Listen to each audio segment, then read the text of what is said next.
और हमें आजादी मिली। हिंदुस्तान की तारीख में सबसे ज्यादा यादगार और खुशी का दिन 15 अगस्त बन गया, जिसमें अंग्रेज बिल्कुल ही पस्त हो गए। जो थे हमारे आजादी के हीरो, उन्होंने आज ही के दिन इंग्लिश हुकूमत को कर दिया बिल्कुल जीरो। आज ही के दिन हमारे युवाओं ने हिंदुस्तान को आजाद कराया और नाजायज हुकूमत को मार भगाया।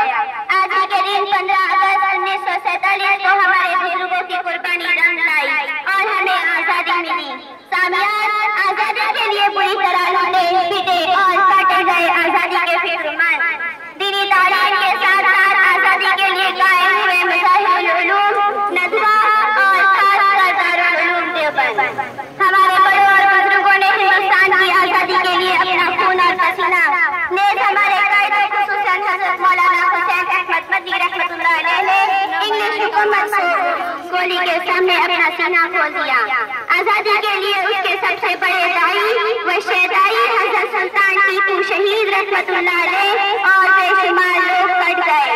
हज़रत शेखुल हिंद देवबंदी मौलाना आजाद और हकीम अजमल खान ने अपनी जान कुर्बान की और गांधी जी खुसूसन अशफाकुल्लाह खान ने जान देकर हमें आजादी दिलाई। चुनान शायर कहता है, जिहाद और जंग आजादी मुसलमानों का धंधा था, जिहाद और जंग आजादी मुसलमानों का धंधा था, गले में मौलवी अशराफ के फांसी का फंदा था।